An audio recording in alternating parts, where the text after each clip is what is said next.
Hello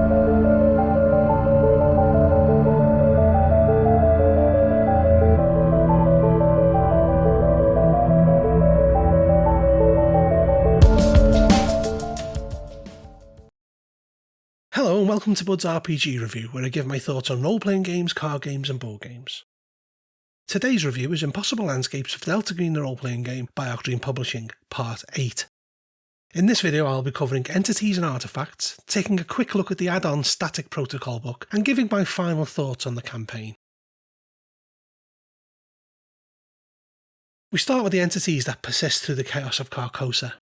First up is the Clockwork Child, that can only be described as a semi-living machine made of brass clockwork and the remains of a broken porcelain doll. Its mouth clacks open and shut, and its arms are fixed in a crucifixion pose and spin when it moves on two wobbly wheels, playing a dirge from a musical box that is embedded in its chest. The inside is lubricated by something that looks like blood. When it's not being observed, the hands move and change position, causing a minor sand hit if noticed. Though a servant of the king, it does seem to have a sense of self and will often go off on its own. It's most often used as a messenger that delivers notes, clues and invitations that are pinned to its back. The next is Hasta. This is the identity that humans can never comprehend, though the name is known. It's discussed in The King in Yellow as a city that was maybe consumed by the King in Yellow and Carcosa. Others believe Hasta to be a great old one, and the Migo are known to be pursued by a cult of Hasta that wield the yellow sign as a talisman. There is an entity that the name belongs to, but is described as not being sentient in a way that humans could understand, and has an implied relationship with Carcosa and the King in Yellow. It has an influence that is involved in undermining humanity's perception of reality. Hasta has no game stats and cannot be met, but can be seen to a slight degree by humans. It is described as a force of entropy that has influence on all planes of reality, and some think that the King in Yellow is the essence of Hasta given shape. The influence is passed through the printed page and it breaks down humans' perceptions of reality, affecting matter surrounding them so that things actually change. The King in Yellow exists in thoughts and ideas, and some claim that it is a manifestation of Hasta, a psychosocial disease of the human consciousness, or even an n-dimensional memetic entity that lives inside language. The King is ever-changing and vague, though some aspects repeat again and again. The King will manifest as an entity wearing a mask coloured yellow, white or gold and wearing a tattered yellow robe. He speaks sparingly and his hair has terror that cuts the mind.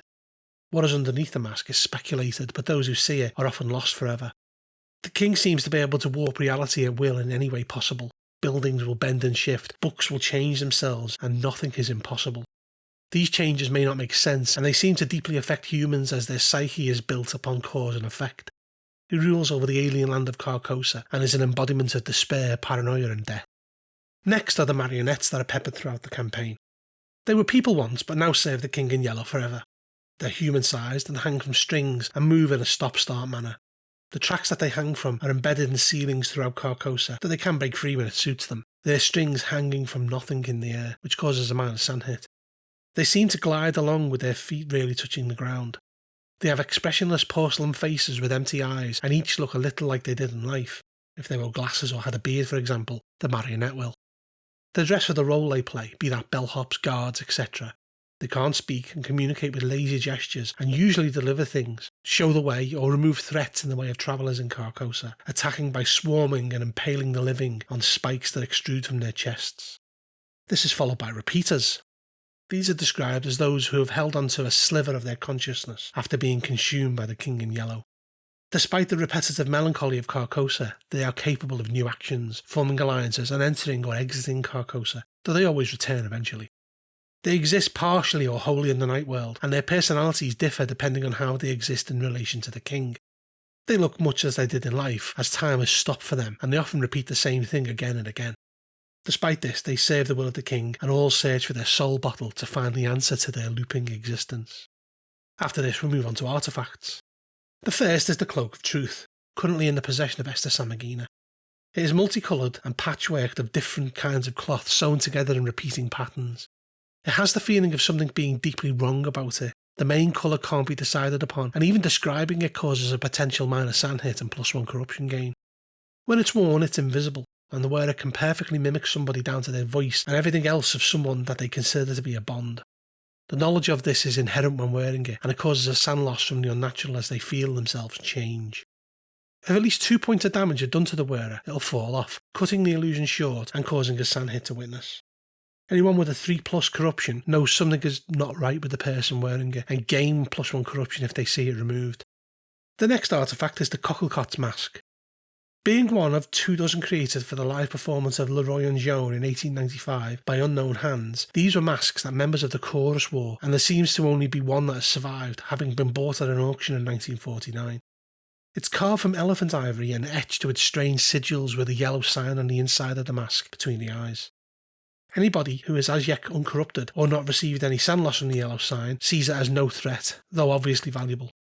For those of the opposite disposition, it can be dangerous. If it's worn by those influenced by Carcosa, they need to roll their san. A pass is a small bout of lightheadedness and that is it. Failure kicks in when they next sleep or reach 0 willpower.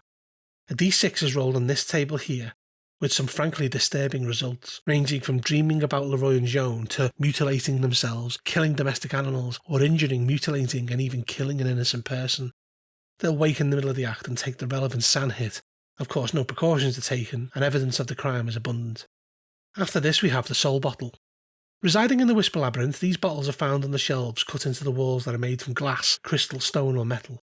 Each of them has a plaque with a name on it, and contained within is the answer to the question that means everything to them. Finding them is difficult, as detailed in the video for like a map made of skin, and only the owner can open their own. When opened, the person loses D10 or D100 san, and if sane, have little in the way of recall. They can contain answers to questions about the campaign, such as the whereabouts of Abigail Wright, or even more mundane personal things like your father was always proud of you. Any agent who still has san left gains D20 san and +5 corruption, and they can never drop below 5. If they hit 0 san, they vanish, but they may be seen again in Carcosa. The next thing described is Malonia. This is a plant unknown to science that only grows in Carcosa and the Night World, growing in abundance on the edges of the Whisper Labyrinth. It has a golden stalk with spade-shaped leaves and sprouts copper pods when in season. These pods are a drug. It can be imbibed in 3 ways: eaten, snorted or injected. When eaten, a sand check is made. If it's failed, half willpower is lost. If it's passed, willpower may be spent instead of san, or on a critical, a vision of the night world is experienced, though they run a small chance of becoming addicted to it. The effect lasts for 1 minute. If it's ground down, it is a white powder flecked with gold, and if it's snorted, it has the same effect, though for 20 times longer, and again a bigger chance of becoming addicted. If it's powdered and then mixed with water and injected, they pass out for an hour, gaining +2 corruption the first time it's used, and have a vision of Carcosa, and the effects are the same, again having an even bigger chance of becoming addicted, and it lasts for 4 hours. With each method of imbibing, a sense of euphoria is felt. We also have the gold bug, small insects that are native to Carcosa that live and feed on Malonia. They're harmless, though can reveal secrets of Carcosa if consumed in the ways associated with Malonia. They can also be meditated upon as shown in this table here. Lastly in this section we have the yellow sign, which I'm not going to explain here as I've already done so in an earlier video, but tell me, have you seen it? Following artefacts we have unnatural tomes. First and obviously the most important is the King in Yellow. Apparently written about 1895, it is the key to open the reader's mind to the powers of Carcosa, Hasta and the King. Once opened, the sand check must be passed to resist reading it, and it cannot be skimmed. There are a number of different versions throughout the years. Firstly we have Le Roi en Jaune, the first known copy of it to appear. It's written in French, though there are a number of full translations. There is Libro Secretorum Manifesta, which is in Latin, the Book of Secrets. It was first produced in 1905 in 11 small lavender-coloured hardbacks. Anybody who reads it gains a disorder, an obsession with locating a full copy of the King in Yellow. There's the Red Book. This is in English and appeared in America in 1951. It's small and bound in red leather with the yellow sign on the cover. We have the Philco Television Playhouse teleplay, The Yellow Phantom. This is in English and is a 1952 TV adaptation of the Red Book. Reading it triggers the same disorder as earlier. We have Her Grey Song, a limited 1955 adaptation of The King in Yellow that includes stage directions and prop and set notes. It's in English and triggers the same disorder. We have A Song Before Travel, a 22-minute screenplay that is based on Libro Secretorum Manifesta that has a lessened effect on San due to it being a truncated version, but still triggers the obsession with the play. Lastly, we have The Phantom Saith. This bloated monstrosity was pieced together by Henry Samagina and is a mess of magazine clippings, flyers, photos and coupons. Despite its shabby look, it is actually a complete version of The King in Yellow from 1,000 different sources. Moving on to other tomes, we first have the Deuxième Bureau file. This is in French, English and German and contains an examination of the original Bureau write-up of the Leroy and Joan outbreak that happened in 1895, as well as notes from German intelligence from 1941. These documents are marked Delta Green and Top Secret. It also has a typewritten manuscript of the King in Yellow in French and English. Hastur is mentioned here, as is the Necronomicon. Emmett Mosby is thought to have added these notes. This is all infected by Carcosa. We have Hygromancia. It's in Latin and is a 15th century grimoire of unknown author that is referred to in the text as Solomon. It's thought to have been written by a French noble, Augustus Chastain, or his son Gabriel. It contains the seals of 72 demons, the same as in Ars Goetia, with a few name alterations. The copy found in the ninth floors looks like it could be the original. Unfortunately, it's been annotated in blue pen by Dr. Elias Barbas, with clues throughout, things like beneath Broadlebin is a door, and bottles contain secrets as individual as those marked upon them. It also contains the preliminary invocation of Prime Umaton. More on that in a bit. The last book is the Imperial Dynasty of America. This leather-bound folio is in English and contains a complex lineage that alleges to trace the royal bloodline of Carcosa to New York City and further. It contains over 100,000 names, including anybody in this book, and even has the names of the agents. The last page has a visible blob of red wax with a yellow sign embedded in it. The final section is Unnatural Rites, and the most important ritual for this campaign, the preliminary invocation of Prime Umaton. This ritual costs nothing insana willpower to cast and is considered complex. The word Prime Umaton is Greek for thou who art the first and last, and is one of real power under the right circumstances. The ritual is described in great detail in a number of places, including the internet, and has no effect outside of impossible landscapes.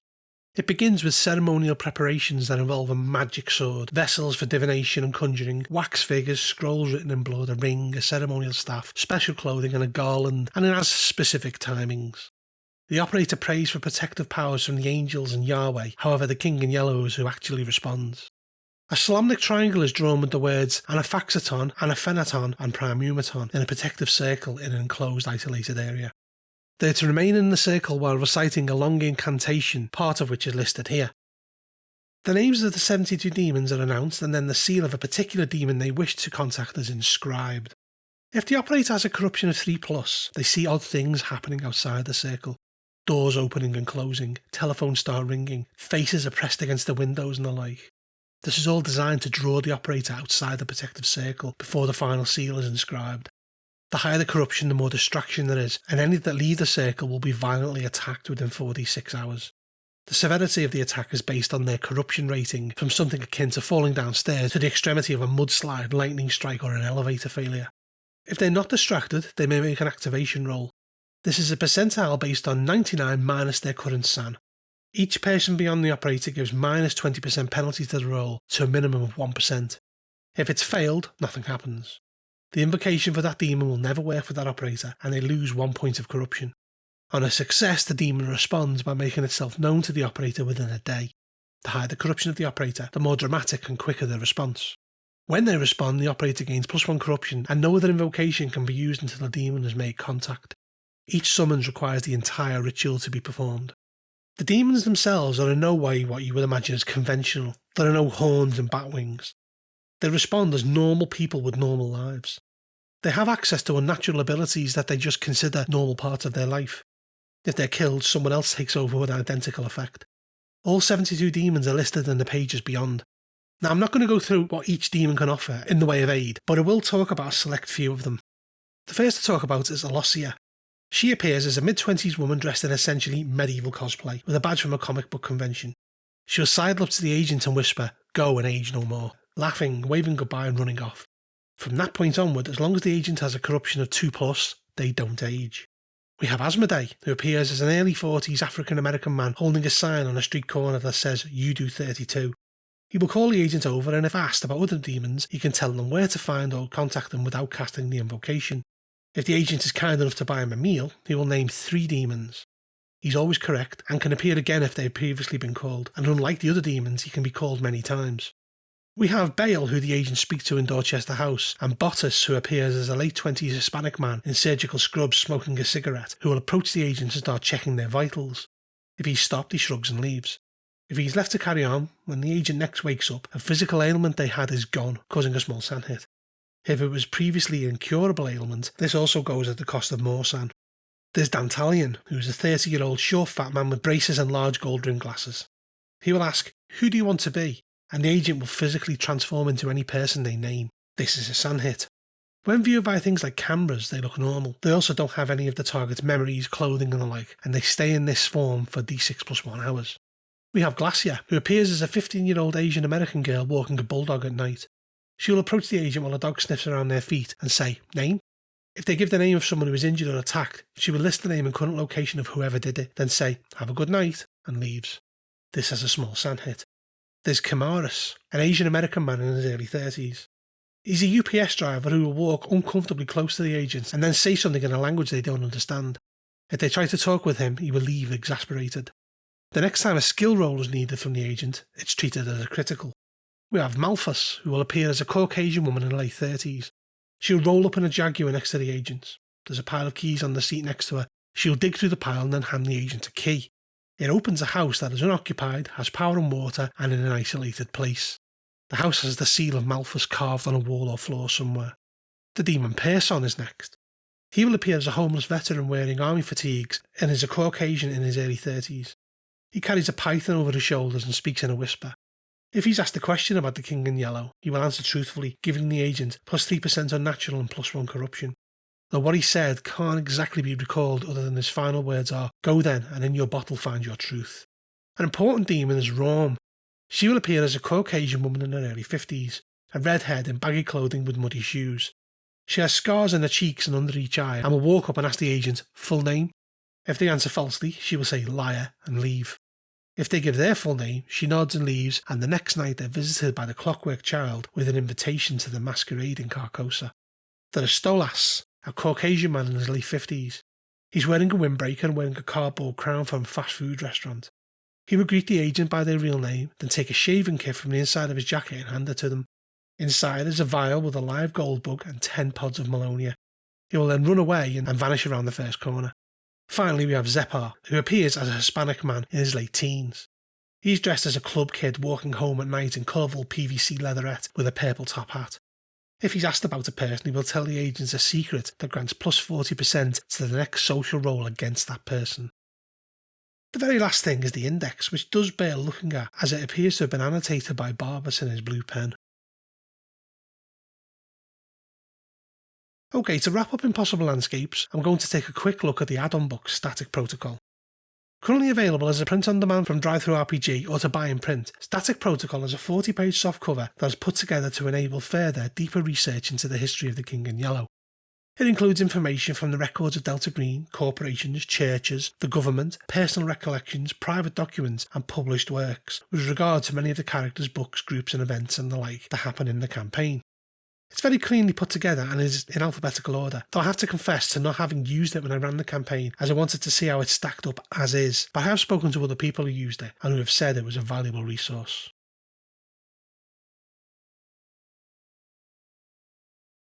When I backed the original Delta Green Kickstarter in 2015, Impossible Landscapes was not really something that was on my radar. I had far more of a preference for the upcoming source material for Pisces and the final stretch goal, Falling Towers. As time went by and art pieces started to be released for the campaign, my interest was piqued and my excitement for it started to swell. And when it was announced that the final book would be in excess of 350 pages, the Kickstarter was far more of a bargain than previously envisaged. Prior to its final release in 2021, after over 5 years in development, I noticed the occasional comment from those who had read the manuscript that Dennis the Twiller had provided for his patrons, with one particular comment sticking in my mind. This is Delta Green's Masks of Nyarlathotep. Something I thought at the time was an incredibly bold claim for what is, for all intents and purposes, the first version of Impossible Landscapes if you discount the original Night Floors, despite that having a slightly different flavour of what is presented here. I remember at the time thinking to myself, okay, we'll see. Then, as the hype around this started to build, with review after review giving it top marks, my interest grew further to the point where I actually did something I don't normally do. I sat down with the PDF and read it, rather than wait for the physical book to arrive. I was honestly blown away by what I read, and decided to put together a group to run it for, in order to get a true feel for how the campaign plays out. Now, before I talk about the campaign, I want to discuss the book itself. Quite frankly, it's a work of art. The design principles are nothing short of spectacular throughout. It's been put together in such a way that as a handler you almost feel like you are reading a mythos tome that has been designed to wear down your resolve and slowly drive you insane. I spoke to a gaming writer who said that the book gave him nightmares after reading it, such as the insidious nature of how the package is designed. It has annotations throughout from multiple people which give hints and explanations to the machinations of the main players, and many touches that increase the verisimilitude of the campaign. For example, whenever the word yellow cyan is printed in the main body of the text, the paper around it is yellow, almost like the word itself has somehow managed to stain the book. Furthermore, on the disinformation sections, it normally has printed cut along the line, meaning the dotted line that makes them look like they're from a ring binder, except some of them say different things, such as along lines we cut, along alone, hunt along the line, hung along the line, and even cult upon the shrine. It's all been done in this manner in order to get under your skin, and it worked tremendously. Another thing to mention is the art. It's nothing short of stellar throughout, with most of it being new and designed for the campaign and done to both inform and disturb. Moreover, the handouts are 100% believable, and I feel that they could only be improved by being done as a handout kit by the likes of the H.P. Lovecraft Historical Society, which would quite frankly take the campaign onto another level. Okay, so let's talk about the campaign itself. The history of the King in Yellow is fairly in-depth and has lots of moving parts and intersections. However, once you wrap your head around it, it starts to make a disturbing, uncomfortable sense. The themes are around inevitability, the hell of repetition forever, and a more insidious Edwardian horror taking place in the modern, fake world. The Night Floors have existed for a while before Delta Green was created as a standalone role-playing game. However, those who have previously played the original should still receive a huge amount of enjoyment and satisfaction from the revisited and revitalised version presented here. Enough has been added and developed to easily warrant a second playthrough that holds many surprises. The Night Floors are as disturbing as they ever were, and the option of the bookshop as an exeunt definitely adds flavour, but it is 100% not required to understand what is going on. The 20-year gap between the Night Floors and a volume of Secret Faces is a welcome surprise, and drawing the agent back into the schemes of the king, long after they thought that they were done with it, serves to bring tremendous value and a sense of inevitability with the name of Abigail Wright, one that their agents had no doubt forgotten about, rearing its head again. The various points of interest are really well designed to encourage investigation without anything being a requirement in order to progress further down the rabbit hole. The final transition to Dorchester House after dark and the mind-bending insanity that lies in the night world is enough to creep even the most hardened investigator out. And the final escape is one of panicked flight from a monstrous clown, which is pretty terrifying to think about, never mind having to experience it in-game. By the time the agents reach like a map made of skin, the influence of Carcosa is in full effect, with reality bending around them, and even though it appears railroady in nature, it really isn't. The agents have already been told the Hotel Broadalbin is where they will end up, as they've already been seen there. The chase by the static team is horrific and hair-raising at times, and the eventual arrival at the hotel doesn't feel like an inevitability. It's more akin to a respite after the preceding events. Though quite why it was put at the end of the chapter as an exeunt, implying it is optional, is a bit of a mystery. After their journey through the Whisper Labyrinth and their eventual arrival in Carcosa itself, the chapter shifts slightly to what feels more like a dream sequence of interconnected events that give hints of the history of the place, and the agents potentially discovering answers to many of the questions they may have had throughout the campaign. The culmination of them eventually arriving at the masquerade, finding Abigail Wright and giving JC Lynch his soul bottle, and maybe even meeting the King in Yellow himself is superbly done. Though the fact most of them will never leave and become part of the play until the end of reality, and those who manage to escape back to the real world being forever scarred by their experience, is a testament to the ruthless and disturbing nature of the writing. The play has always existed. The agents were always destined to attend the masquerade. Inevitability, the hell of repetition. It's all here waiting for you. It's always been here, and so have you. If a typical Lovecraftian campaign is what is expected here, then no, it's not that. And nor is it typical Delta Green fare. This is not cosmic horror in the traditional tentacles and running away sense. This campaign takes a single aspect, that of bleak inevitability, to the extreme and produces something way in excess of what you might imagine. Carcosa and the King in Yellow get to you in this campaign in ways that you may not even think of, and I actually mean you, the handler here. It's even worse for the players. As if rapidly tumbling sand and a torching of precious bonds wasn't bad enough, it also introduces a new mechanic of corruption that is used to measure how deeply infected the agents are by Carcosa, with a lot of the scenes in the campaign being viewed differently depending on their corruption score, which just goes to further serve the narrative and feed the horror. The campaign isn't without the odd issue though. The layout is at times a bit confusing and distracting, with some disinformation sections dropping right into the middle of another piece you're reading, and I occasionally found myself reading the extras in lieu of the main body of the text. Also, there are one or two mistakes in the handouts. For example, the secret microphone on the McAllister building map is clearly visible, and the date and time of the meeting with Barbas is not actually on the invite. Admittedly, these are largely unimportant complaints, but they may irk some. Also, never truly explaining what Patsu actually is, despite Dr. Friend seemingly knowing all about it, was something that bothered me as you're left guessing. Another issue is one that some handlers may have about it being a campaign that the agent literally can't win. Someone is staying at the end. It's inevitable. It's not for everyone. It's worth saying, however, that to judge impossible landscapes on these things would be unfair. As has been mentioned, this is essentially the first attempt at the campaign, and Arc Dream are to be applauded for the vision and scope of what they've produced here. Simply put, Impossible Landscapes is an astonishing piece of work. The entire thing is simply breathtaking in scope and intricacy. While running it, there have been a number of occasions my players were visibly bothered by events unfolding around them, in the nicest fashion of course, which caused much laughter and discussion afterwards. It's a campaign that all of us have been looking forward to doing, and that is a testament to just how good it is. I feel happy that I get to run such an amazing piece of work, but sad that short of apocalyptic memory loss, I won't get to experience it as a player. It's that good. In closing, I return to the original question I had about Impossible Landscapes. Is it Delta Green's Masks of Nyarlathotep? In my opinion, the campaign is not only Delta Green's Masks of Nyarlathotep, but it takes over the mantle of potentially the greatest campaign ever written. The king is dead. Long live the king. I give Impossible Landscapes a well-deserved 10 out of 10. If you enjoyed this review, please make sure to hit the thumbs up, subscribe to my channel and check out my other videos. Also, if you're interested in buying this product, I've put some links below. Lastly, if you like what I produce here, then maybe think about supporting me on Patreon or even becoming a member of my YouTube channel. Bud out.